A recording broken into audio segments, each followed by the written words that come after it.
বিভিন্ন হলের মেয়েদের, ছাত্রলীগের মেয়েদের কাপড় চোপড় জ্বালিয়ে দিয়ে আগুনের মধ্যে মুখ ঠেসে চেপে ধরে বলেছে তোদেরকে এটা পোড়াবো। এই ছাত্রদেরকে যারা উস্কানি দিয়ে এই যে গুলি কি শুধুমাত্র আইন শৃঙ্খলা রক্ষাকারী বাহিনী করেছে? ছাত্রদল, যুবদল কিংবা আপনার ছাত্র শিবির, তাদের কাছ থেকেই তো গুলি এসেছে। এলো পাথারি গুলি যারা ছুঁড়েছে তারা কারা? দুষ্কৃতিকারীরা, এই বিএনপিরা। তাদেরকে যে কোনো একজন দুজনকে হত্যা করবে, হত্যা করে সরকারের বিরুদ্ধে এই দায় চাপিয়ে আবার সরকারের বিরুদ্ধে আন্দোলন শুরু করবে। জীবনকে সহজ এবং স্মার্ট করতে আপনিও নিয়ে আসেন ভিশন রাইস কুকার, রান্নায় আধুনিকতা। নাজমা আক্তার, আপনি শুনলেন মোশাররফ ঠাকুর কি বললেন? আন্তর্জাতিক তদন্তের কথা মাননীয় প্রধানমন্ত্রীও বলেছেন যে আমরা তদন্ত করছি, বিচার বিভাগীয় তদন্ত দরকার হলে আরো তদন্ত করা হবে, জাতিসংঘের প্রস্তাবকে স্বাগত জানিয়েছি, প্রতিটি মৃত্যুর জন্য তদন্ত করা হবে। এখানে জাতিসংঘকে কিন্তু আমরা স্বাগত জানিয়েছি। যারা এই মৃত্যুর কারণ হলো, এই মৃত্যুর ঘটনা যারা ঘটালো, ওরা বলছেন যে ওইটা সেতু ভবন নিজেরা পুড়িয়ে দিয়েছে। মানে এই সময় এই ধরনের মন্তব্য করা, এটা যে কত ধরনের আমি কি বলবো, এটা হাস্যকর কিংবা নির্বুদ্ধিতার কারণ। আমরা ফুটেজে দেখছি কারা ভাঙছে, কিভাবে ভাঙছে, কোথায় কোথায় আগুন দিচ্ছে। তা আগুন দিলে কি আপনার ওই ঘরে আগুন দিলে কি দেবালয় বেঁচে যায়, মসজিদ বেঁচে যায়? মসজিদ পড়ে না, সব কিছুই পড়েছে। এখন পড়েছে, এখন তো বলা হয়নি যে সব যেই এই ফ্লোরে আগুন দিয়েছিল সেই ফ্লোর পড়েছে। আপনি দেখেন না কেন? আপনাদের কি দায়িত্ব নাই? আপনারা দেশের নাগরিক, দেশের রাজনীতি করেন, আপনারা কেন বিএনপির পক্ষ থেকে কেন এই সমস্ত জাতীয় স্থাপনা যেটা রাষ্ট্রের সম্পদ সেগুলি কেন পরিদর্শন করলেন না? কেন আপনারা বলতে পারলেন না যে এইগুলি পোড়ানো যারা পুড়িয়েছে তারা ঠিক কাজটি করেনি?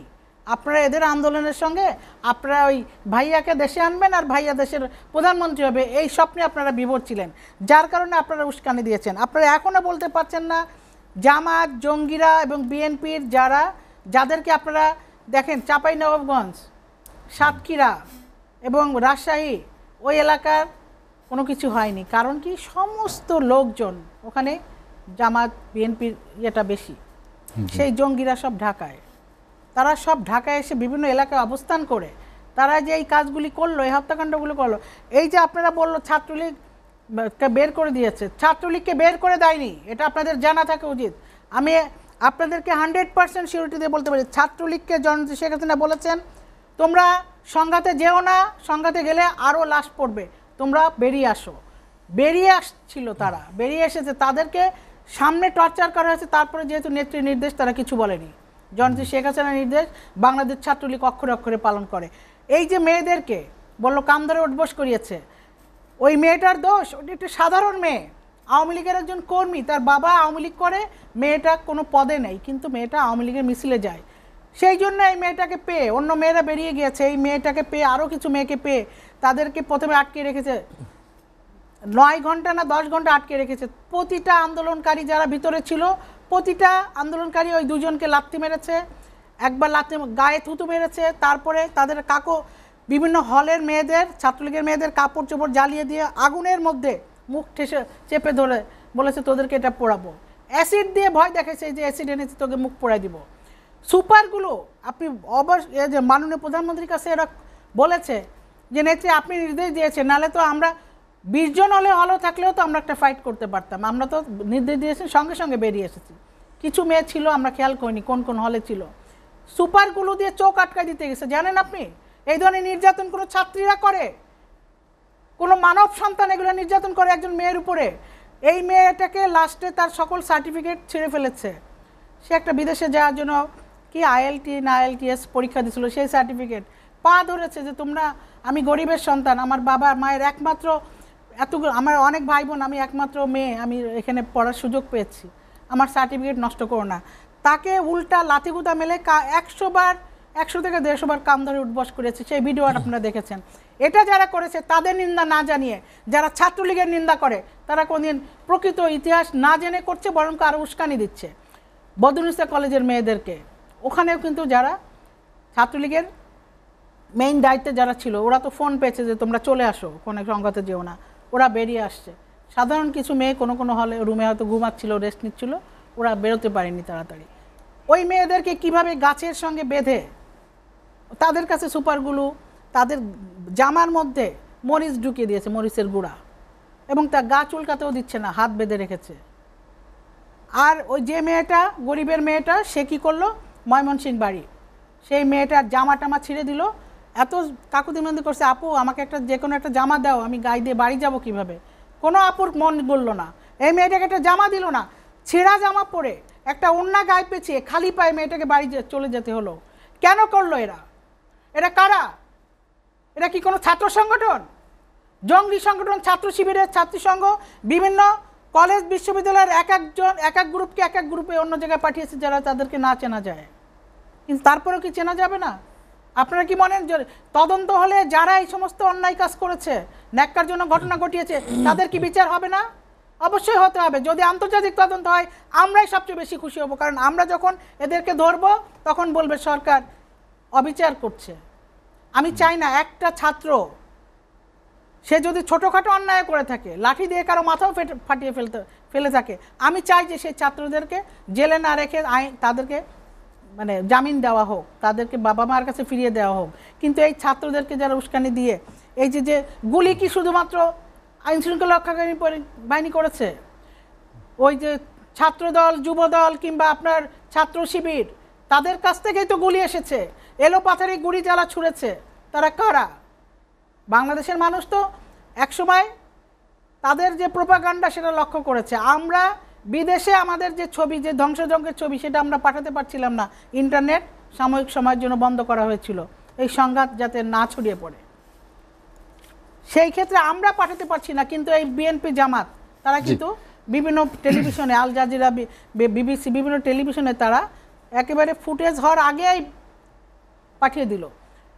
আমেরিকার মানে যেখানে কি বলে ওটাকে, আমরা এই পরে এসে শুনে জি নুরুল আজহার ভাইয়ের কাছ থেকে শুনে আসি 3 দিন আগে যেখানে যখন একটা কেউ মারা যায়নি, ছাত্ররা শান্তি 2 দিন আগে ব্রিফিং এ বলা হয়েছিল, 2 দিন আগে ব্রিফিং এ তারা বলছে যে বাংলাদেশে মানুষ মারা গেছে, 2 জন ছাত্র মারা গেছে। এই যে মানে পাতিয়ে রাখা, আগে থেকে লিখে রাখা প্রেস রিলিজ, এটা কারা করলো? বাংলাদেশের মানুষও তো বুঝবে। এখন হয়তো সাময়িক সময়ের জন্য নানান কারণে হয়তো মানুষ, ছাত্ররা বিক্ষুব্ধ, আমাদের তরুণ প্রজন্ম বিক্ষুব্ধ, আমরা বলছি না যে তারা কিন্তু তারা যে তাদেরকে বিক্ষুব্ধ করে কারা তুললো? এটা কি আমরা তুললাম? আমাদের লাভ কি হলো? আমাদের তো ক্ষতি হলো। আমাদের দেশের সন্তানরা মারা গেল, ক্ষতি কার হলো? আমাদের দেশের ভাবমূর্তি নষ্ট হলো, ক্ষতি তো এই সন্তানদেরই হলো। জাহান্নাম যারা সৃষ্টি করলো, এই জাহান্নামের পরিবেশ যারা সৃষ্টি করলো, তাদেরকে তো ধরতেই হবে। এখন ধরতে গিয়ে কিছু কিছু সাধারণ মানুষ অনেক সময় বিব্রতকর অবস্থার মধ্যে পড়ছে বা বিপাকে পড়ছে। আমরা অবশ্যই সেটা আমরা মানে সরকার থেকে দেখা হচ্ছে এবং এটাকে বারবার মনিটর করার কথা বলা হয়েছে। যদি কেউ নিরপরাধ কোনো ব্যক্তি বা কোনো স্টুডেন্ট তারা যদি এইভাবে মানে ধরা পড়েন বা ধরে আনা হয়, তাদেরকে তো সেইভাবে ছেড়ে দেওয়ারও কথা।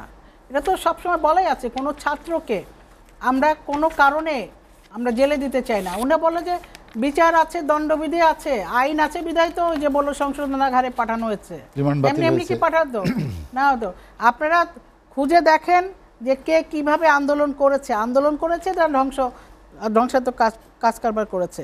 সেখানে ডিবি কার্যালয়ের কথা বারবার বলা হচ্ছে।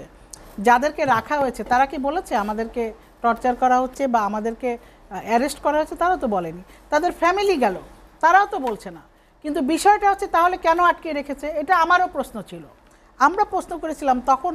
এটি হচ্ছে তাদেরকে এই আন্দোলনকারীরা, তাদের বিপক্ষে যারা পিছনে যারা ছিল, তারা যখন দেশের ধ্বংসযজ্ঞ চালালো, এই আন্দোলনকারীরা যারা এই যে কয়েকজন সমন্বয়ক আছে, তাদেরকে কাউকে তারা হত্যা করে এই আন্দোলনটা আরও বেগবান করতে চেয়েছিল।